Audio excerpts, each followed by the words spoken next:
Salut à toi, aujourd'hui je vais te proposer comment faire des organisateurs de bureau ou même des pots de crayon en moins de 10 minutes et tout ça très simplement avec un outil qui est gratuit et que je vais te présenter. Mais avant d'aller plus loin, je vais vous montrer dès maintenant un petit rendu de ce que vous pouvez avoir avec ce logiciel que j'ai imprimé et que je vais vous montrer tout de suite. Ok, donc maintenant je vais vous présenter les pots, mais je vais surtout les présenter à mon expert juge, Romain. Bonjour. Salut à toutes et tous. Allez, je te ramène ça tout de suite. Le premier, le voici. Ah, multifonction. Multifonction.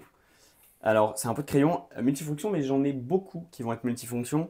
Le but, c'était d'expérimenter un peu toutes les formes qu'on peut faire. Donc, le but, vraiment, c'est de vous faire une idée de ce qu'on peut mettre dedans, qu'est-ce qu'on peut faire avec ce logiciel, alors que c'est hyper simple. J'ai mis 30 minutes pour modéliser tous les exemples que je vais vous montrer. Oui, très beau. Voilà. Très beau, compact, qui prend pas beaucoup de place. Le deuxième, où on vient chercher des formes différentes cette fois-ci. Ah oui, puis il est plus grand celui-là. Oui, il est plus grand, ouais. Le but, voilà, c'était que, en faisant la même chose, de voir les tailles qu'on pouvait faire différentes. Et j'ai mis environ pour celui-ci, je vais vous mettre juste ici le temps que j'ai mis pour imprimer ça et le temps que j'ai imprimé pour celui-ci. Alors j'ai mis du 15% en remplissage, mais ce qui est important à constater, c'est que tu vas avoir une différence avec les prochains modèles. On peut rajouter un support en bas qui vient s'aligner et vient faire le tour. De stabilité aussi. Ouais, aussi, c'est vrai. C'est vrai. Et puis même, ça les soude un peu entre eux. La suite, le troisième. Alors le troisième, Ouh là, il est big celui-là. pour le troisième, je me suis inspiré des châteaux français, Qatar, comme Carcassonne. Et du coup, j'ai fait Ah ouais, un un de petit château. château. Voilà. Ça fait un peu gadget, jouet, mais Mais il reste aussi fonctionnel. ça prend pas mal de place. Mais à voir si en levant les remparts, ça peut pas être plus stylé pour que tu puisses vraiment mettre des choses aussi à l'intérieur. Bref. Et là maintenant, je vais te montrer les deux derniers qui sont un peu plus minimalistes, un peu plus design, mais avec un Ah style que t'aimes ouais. bien aussi du coup. Ah oui, il est beau. Il fait un peu plus classe, un peu plus pro, je trouve. Toujours dans un style géométrique.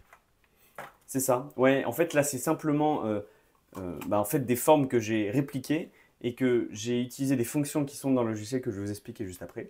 En fait, ça les a alignées entre elles et il y en a deux que j'ai surélevées et ça donne un style un peu, genre là, moi, je mettrais mon stylo principal et genre là, ensuite, un peu ce qui va avec, quoi. L'autre, il est encore plus minimaliste, mais il n'a pas vraiment de sens, dans tous les sens du terme. Tu vas voir. On est vraiment sur du beaucoup plus simple, mais j'aime bien. J'ai créé ça en me disant ça pourrait Ah peut-être ouais. plaire. Un style un peu plus différent, qui n'a pas vraiment de sens vu que c'est trois triangles qui s'entrecroisent.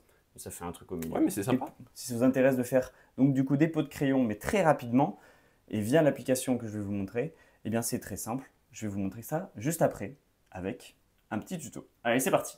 Ok, maintenant que vous avez une idée de ce qu'on peut faire avec ce logiciel, eh bien écoutez, je vous propose qu'on aille tout de suite dessus et vous expliquer à quel point c'est très facile. Première étape, c'est d'aller sur MakerWorld. MakerWorld, c'est un site totalement gratuit où vous avez juste besoin de vous identifier et ça va vous permettre d'avoir un suivi de tout ce que vous allez pouvoir créer. Maintenant que vous êtes sur le site qui d'ailleurs est relié à votre imprimante Bamboo Lab, mais vous pouvez, ne vous inquiétez pas, tout à fait télécharger en STL ou 3MF ce que vous allez pouvoir faire pour utiliser sur une Prusa, sur n'importe quelle autre imprimante. Une fois que vous êtes là, vous pouvez voir d'ailleurs Make My Vase où j'ai fait un tuto complet dans ma vidéo précédente. Mais là, on va aller sur Make My Desk, Organizer. Et donc, comme vous pouvez le voir, il y a déjà les projets que je vous ai présentés jusqu'ici. Donc, vous créez un nouveau projet. Vous sélectionnez votre imprimante qui est, pour ma part, une P1. Petit point important, c'est pas obligé que vous ayez une bambou, je le rappelle. C'est juste pour avoir un plateau un peu plus grand pour travailler sur une plus grande zone. Et vous avez ici votre plateau vu d'en haut. Et vous avez ici une petite idée de ce que va donner ou rendre votre organisateur. Donc moi, ce que j'aime bien faire, c'est clic gauche, je peux tourner, molette avant-arrière, je zoome. Et vous allez voir que le clic droit a une importance. Si je viens créer dans les basiques, qui sont les formes de base, un carré, hop là, qui vient se mettre au milieu, on a toutes les caractéristiques à droite. Et si je décide de l'agrandir, je peux, sur mon rendu 3D, zoomer, cliquer dessus et jouer sur, par exemple, là c'est la hauteur. Sachant que ça, vous pouvez tout à fait le choisir. Ça peut vous permettre de tout de suite avoir une idée de ce que ça peut rendre. Et vous pouvez même aller directement dans le rendu 3D. Par contre, vous n'aurez pas grand-chose à faire à part regarder à quoi ça peut ressembler. Ok, donc pour commencer, imaginons qu'on vienne dans Hexagone. Je veux en créer un qui sera le point central de mon organisateur. Et ce que je vais faire par la suite, c'est que je vais en recréer deux que je vais placer comme ceci, très simplement. Donc ce qu'on va faire, c'est que je vais tout sélectionner et je vais avoir une nouvelle catégorie qui va se créer, ça s'appelle alignement. Donc alignement, je peux décider de les mettre centrés ou même sur l'autre côté. Et ça va me permettre d'avoir quelque chose d'un peu plus propre. On va faire un exemple tous ensemble d'un petit organisateur avec des ronds. Donc moi, ce que j'aime bien faire, c'est créer des ronds différents de différentes tailles. Donc là, ce que je vais faire, c'est... Je vais en faire plusieurs. Commencer par donc un très gros et puis diminuer petit à petit à chaque fois que je descends dans mon organisateur. Donc là, comme vous voyez, j'ai mon petit rendu et je vais pouvoir, si je le souhaite, changer dès maintenant la hauteur de mes ronds. C'est simplement un weight. Je ne sais toujours pas parler anglais, mais c'est affolant. Imaginons que je veuille jouer sur le fait que, hop là, je le veux en 45. Celui d'après, je le veux en 40. Celui d'après, je le veux en 35. Et je vais descendre jusqu'au dernier.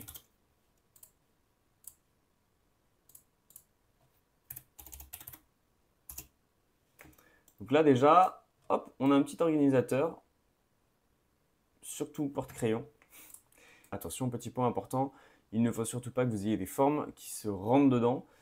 Si jamais vous le faites mal, on va dire, ça peut être un peu complexe. Si par exemple je viens mettre mon rond à l'intérieur comme ceci, ça va. Sauf que si je viens jouer juste ici et que je le fais pas bien et que en zoomant, hop, là je vois un petit défaut.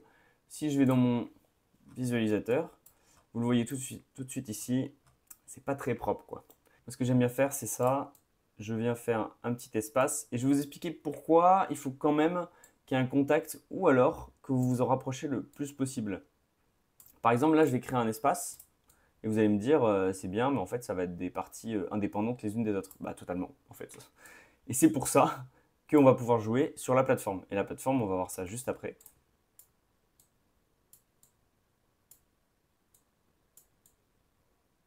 Avant de gérer votre base, donc bottom c'est c'est la base on va dire, vous sélectionnez tout ce que vous avez prévu de faire et vous cliquez sur bottom, parce que vous pouvez le faire indépendamment. Mais nous ce qui nous intéresse c'est de faire un seul et même bottom.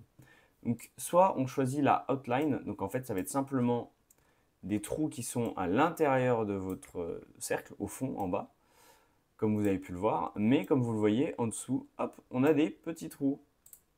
Si vous allez là, vous allez le comprendre, on a des petits espaces. Donc c'est pas idéal vu que moi dans mon cas, j'ai décidé de ne pas jouer sur l'épaisseur et le fait que ça soit collé, j'ai plutôt envie qu'il y ait une base en dessous. Donc je vais resélectionner tout ça, et je vais changer le bottom et je vais le mettre en bouncing bot. Alors, c'est pas le plus beau, ça permet d'avoir quelque chose d'assez large, c'est cool, mais vous pouvez faire aussi ce que je vous ai montré juste avant, convexe, c'est-à-dire que vous allez faire le tour de tout ce que vous avez créé. Alors au final, j'ai décidé d'enlever cette base, mais de coller au millimètre près tous mes ronds afin qu'ils puissent se tenir les uns avec les autres. C'est pour ça que vous allez voir un changement dès maintenant. Donc, comme vous pouvez le voir, il y a une petite base ici qui est conséquente. Vous pouvez, si vous le souhaitez, la rapetissir. Vous pouvez désépaissir aussi les ronds et c'est ce qu'on va faire. Je vais vouloir sur celui-ci du milieu rajouter un peu en thickness. Je vais rajouter juste un 10. Hop. Là, tout se touche. Parfait. Qu'est-ce que c'est maintenant le extra bottom? Alors, l'extra bottom que vous voyez juste ici, c'est en fait simplement rajouter un petit peu plus d'épaisseur en bas. Si j'y pense surtout quand vous faites un seul et même pot de crayon, souvent ça arrive, mais que vous voulez avoir quelque chose d'assez stable, sachant que c'est des choses qu'on ne peut pas gérer là-dessus, c'est-à-dire que vous ne pouvez pas gérer les angles, vous pouvez simplement faire des choses droites. Dernière chose avant d'imprimer, une fois que vous pensez avoir fini, vous pouvez gérer en commun tout ce que vous avez fait. Donc parmi les alignements que je vous ai expliqué tout à l'heure, vous pouvez rajouter de l'extra bottom à toutes les pièces que vous avez faites ou simplement gérer pour tout mettre à la même hauteur ou alors avoir une épaisseur de mur qui est équivalente dans toutes les pièces que vous avez créées. Voilà, donc une fois que vous avez ça, très simple, hein, vous cliquez sur télécharger. Je vous conseille du 3MF. Donc maintenant qu'on l'a, on va pouvoir aller le ramener sur notre logiciel. Là, et comme vous pouvez le voir, hop, il y a un petit espace qui a été rajouté, comme vous le voyez juste là. C'est l'extra bottom. Et là, vous avez donc simplement votre impression. Toutes les impressions que je vous ai présentées, c'était du 0,20 mm. Mais si vous voulez avoir un meilleur rendu, je vous propose d'aller dans le lissage et de venir sélectionner la surface supérieure. C'est-à-dire que toutes les surfaces qui n'ont plus rien après seront lissées. Donc en fait, tous les fonds et tous les hauts de cercle et d'hexagone seront lissés. Donc vous aurez un rendu propre sur tous. Donc, si vous voulez un aspect un peu granuleux comme je vous l'expliquais, eh ben, il va falloir attendre la semaine prochaine parce que je vais devoir faire une vidéo complète consacrée vraiment sur ça. Je vais vous montrer des vases où j'ai utilisé cet effet, où il y a eu des défauts, où il y a eu plein de problèmes, ou d'autres fois où vraiment le rendu était magnifique. C'est à double tranchant, mais il faut absolument que je vous fasse une vidéo là-dessus et ça va être la prochaine. Donc, je tranche le plateau et je vous montre tout de suite ce que ça rend en vrai.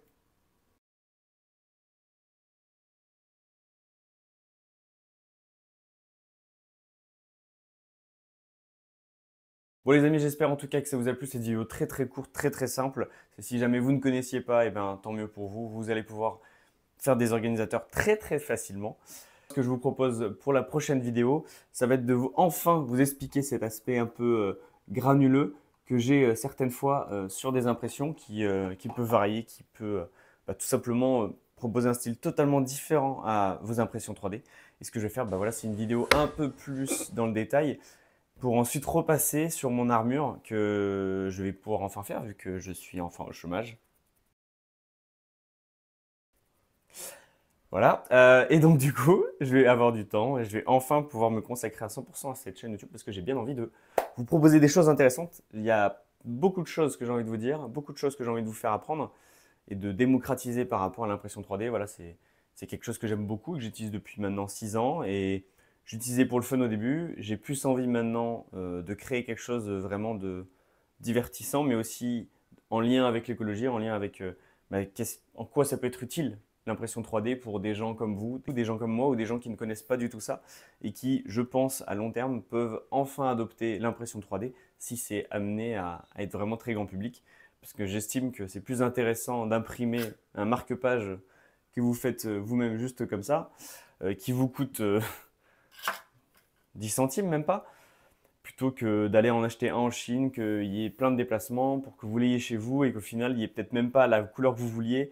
C'est une occasion, l'impression 3D, c'est une occasion réelle de enfin pouvoir éviter les transports à tout va de toutes les matières, de tout ce que vous pouvez acheter et de enfin avoir des matières premières chez vous, très simples, des choses qui cassent, des choses que vous voulez créer, des choses qui sont belles aussi tout simplement, que vous auriez pu vous acheter et que vous allez vous faire vous-même chez vous. Et je pense que Maker World, le site Maker World et Bamboo Lab arrivent enfin à faire ça et c'est très intéressant. Donc, on se retrouve la semaine prochaine, promis, avec un tuto sur comment avoir cet aspect granulé. Je vous dis à bientôt, n'oubliez pas de vous abonner et puis laissez-moi un commentaire pour me dire si vous avez aimé cette vidéo. Ciao!